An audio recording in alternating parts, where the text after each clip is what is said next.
guys, welcome back to my YouTube channel, Limayanti Channel. Jadi kan kalian sudah nonton ya di part pertama dan juga part kedua, yang mana dalam video itu aku menceritakan tentang horor yang dialami oleh Maya dan juga rekan-rekan yang ada di sekelilingnya yang juga ikut merasakan teror. Nah, di part kedua kemarin itu kan terakhir si Cahyo ini kan melakukan handycam, merekam aktivitas Maya ketika Maya ini kerasukan di rumahnya si Indra.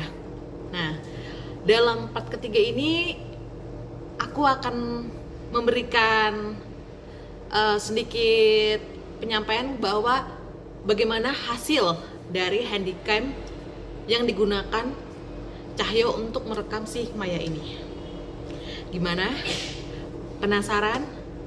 Tonton sampai akhir ya videonya. Check this out. Jadi setelah Maya ini sadar dari kerasukannya, yang mana dibantu oleh bapak yang ada di depan rumah Indra itu. Nah, setelah kondisi di sana itu sudah mulai kondusif, jadi Cahyo ini lalu memeriksa handycam yang dia gunakan untuk merekam si Maya. Betapa kagetnya si Cahyo. Kalian tahu kenapa?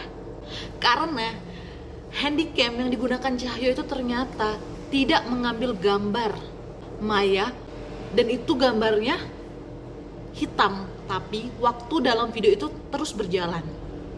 Jadi rekaman terakhir dalam video itu adalah sebelum Maya ini membanting HP-nya. Namun setelah itu layar menjadi hitam dan waktu dalam video itu terus berjalan. Padahal si Cahyo ini dia yakin betul kalau dia itu sudah merekam Maya ini dengan handycamnya. Dan dia yakin juga kalau video itu sudah dia simpan. Ya, bisa saja ini terjadi karena makhluk yang ada di tubuh Maya ini merusak rekaman itu. Untuk apa?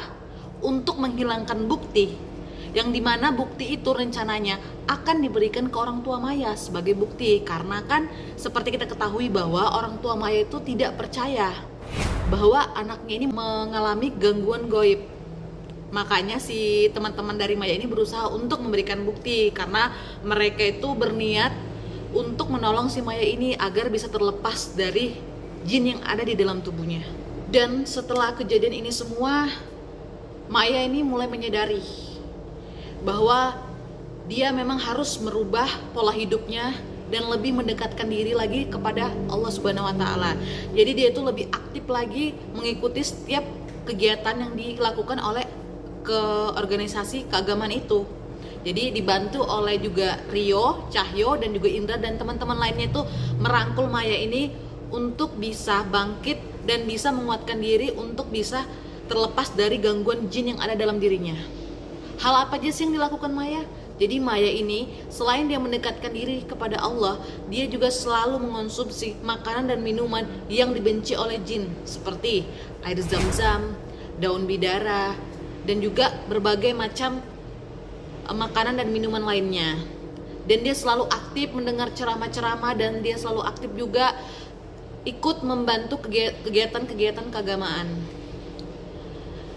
Walaupun memang orang tuanya ini belum meyakini apa yang dialami Maya itu memang benar-benar adanya, karena memang secara kasat mata jika dilihat memang Maya ini selayaknya manusia normal pada umumnya, tidak terlihat adanya kekurangan ataupun keluhan apapun.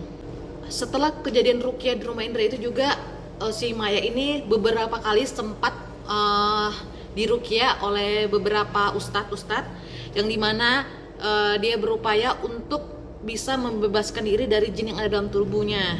Jadi mungkin dari kita semua, termaksud aku juga yang masih belum paham betul dan apa sih manfaat dari ruqyah ini. Jadi aku mau jelaskan sedikit juga biar kita ini semuanya dan juga yang nonton ini bisa kita sama-sama belajar ya.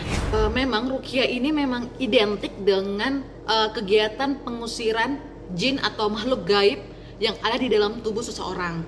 Tapi selain itu juga ternyata ruqyah ini dalam agama Islam merupakan sebuah upaya dan juga proses penyembuhan melalui ayat-ayat suci yang ada di dalam Al-Quran. Secara tidak langsung, ruqyah merupakan salah satu bentuk usaha manusia untuk mendekatkan diri sekaligus meminta perlindungan kepada Allah Subhanahu wa taala. Sehingga ruqyah dapat dilakukan saat seorang tengah membutuhkan perlindungan dari segala macam bahaya yang dapat dialaminya. Tak terkecuali pula dengan berbagai gangguan dari makhluk gaib.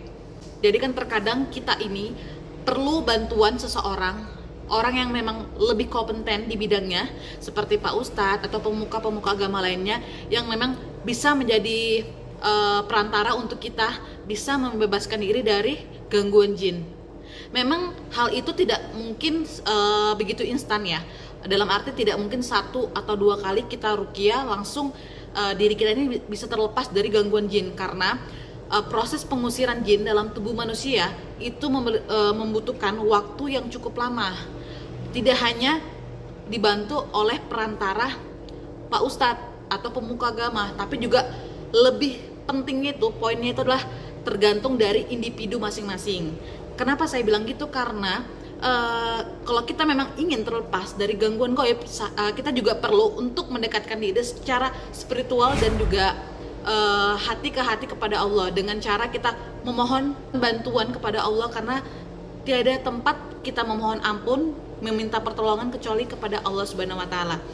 Jadi terlepas apa yang pernah kita lakukan dulu sehingga makhluk atau jin tersebut nempel di dalam diri kita, tetapi selama masih ada waktu dan kesempatan untuk kita bertaubat, untuk kita mendekatkan diri kepada Allah, itu tidak ada yang tidak mungkin. Semua itu bisa, asalkan ada kemauan dari kita untuk melakukannya.